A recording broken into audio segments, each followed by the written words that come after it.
نبی پاک صلی اللہ علیہ وسلم پہاڑ پہ بیٹھ کے پڑھتے تھے رات کو، تو وہاں نا ابو سفیان بھی آ گئے سنتے سنتے، کیونکہ انہوں نے پابندی لگائی ہوئی تھی کہ کوئی بھی بندہ وہاں نہ جائے، سوشل بائیکاٹ معاذ اللہ کیا ہوا تھا، کوئی نہ ادھر جائے، تو سنتے سنتے ابو سفیان آ گئے۔ کہتے ہیں حضور قرآن پاک پڑھ رہے تھے تو مجھے لطف بڑا آیا سننے کا، تو وہاں ایک قریب جھاڑی تھی تو ابو سفیان جھاڑی میں بیٹھ گئے، ساری رات نبی پاک نے قرآن پاک پڑھا اور ساری رات انہوں نے سنا۔ ہمیں اتنا ذائقہ بات سن کے بھی تو آنا چاہیے نا۔ کہتے ہیں اب مجھے نہیں پتا تھا کہ اخنس بن شریک بھی کہیں آیا ہوا ہے، اس نے بھی وہی بھی یہ دیکھنے آیا کہ کہیں کوئی وہاں آیا ہوا تو نہیں، وہ بھی کسی کونے میں جھاڑی میں بیٹھ گیا، حضور قرآن پاک کی تلاوت فرماتے رہے، وہ ساری رات سنتا رہا۔ ادھر سے کہیں ابو جال بھی آ گیا، پتھر دل تھا، پر میرے مصطفیٰ قرآن پڑھتے تھے تو کان اس کے بھی کھڑے ہو جایا کرتے، ساری رات تلاوت سنتے رہے، تینوں پکے کافر جھاڑیوں میں بیٹھ کر تلاوت سنتے رہے۔ صبح جب جانے لگے تو ملاقات ہو گئی، تو کدھر آیا تھا؟ اس نے کہا پہلے تو بتا تو کدھر آیا تھا؟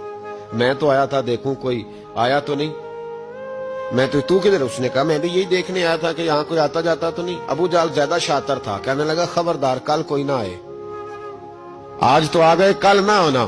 اللہ اکبر۔ لیکن جہاں دل لگا ہوتا ہے نا وہاں دل کھینچا چلا جاتا ہے، دل جہاں لگ جاتا ہے نا وہاں دل کھینچا چلا جاتا ہے۔ یہ دل کا بھی اپنا ایک معاملہ ہے نا، اب لگ گیا تھا قرآن پاک کی تلاوت سے۔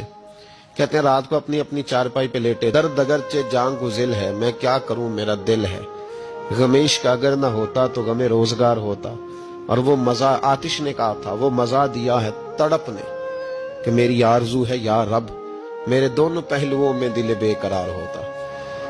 کہتے ہیں کہ اگلی شام پھر آئی، وہی کیفیت، وہی انداز، وہی شوق، چارپائی پہ لیٹے پر کانوں میں وہ آواز رس گھولے، لیٹا نہ گیا، اٹھے پہنچے، لیکن آج جگہ بدل کے بیٹھ گئے تینوں۔ صبح ساری رات سنتے رہے محبوب کی تلاوت، صبح اٹھے تو پھر چوک میں ملاقات ہو گئی، تو کدھر آیا تھا، تو کدھر؟ ابھی بات ہونے۔ ابو جال ذرا زیادہ شاطر تھا، کہنے لگا میں تو تم دونوں کا خیال کرنے آیا تھا، کہیں تم دونوں تو نہیں آئے، یہ دیکھنے کے لیے آیا تھا۔ اللہ اکبر۔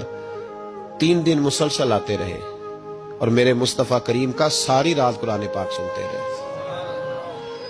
اب اخنس بن شریک کہتے ہیں کہ میں پورا قریب آ گیا، میرا دل کہتا تھا کہ یہ سچے ہیں۔ کہتے میں نے تیسرے دن مشورہ کیا، میں نے کہا یار پتا تجھے بھی ہے مجھے بھی ہے کہ نہیں آنا، پر ان کی آواز ایسی ہے، وہاں لذت ایسی ہے، نہیں نہ رہا گیا تجھ سے بھی، مان کیوں نہیں جاتا کہ ساری باتیں اپنی جگہ پر ان کی بات کانوں سے ہو کے دل میں اترتی چلی جاتی ہے، مانتا کیوں نہیں؟ اخنس بن شریک کہتے میں پورا قریب آ گیا، پر ابو جال نے مجھے پھر گمراہ کیا، کہنے لگا یار یہیں رہے ہیں، بچپن بھی یہیں گزارا ہے، معاذ اللہ 2 ہاتھ ہیں 2 آنکھیں ہیں، سارا کچھ وہی ہے، کان پٹیاں سفید ہوئی ہیں، تو کہتے میں اللہ کا نبی ہوں معاذ اللہ۔ اس نے وسوسہ اندوزی کی تو کہتے میں پھر بیک ہو گیا۔ آپ کیوں نہیں اس شخص کو جانتے جو وسوسہ اندوزی کرتا ہے؟ آپ اس جگہ کیسے چلے گئے جہاں وسوسہ اندوزی ہوتی ہے؟ یاد رکھیں اس جگہ جائیں جہاں جانے سے دل صاف ہوتا ہے، جہاں جانے سے دل کا زنگ اترتا ہے، آپ کے وسوسے دور ہوں گے۔ وہاں جائیں جہاں ایمان کی، یقین کی، تیقن کی دولت بڑھتی ہے۔ کیوں وہاں جاتے ہو جو بیک کر دیتا ہے؟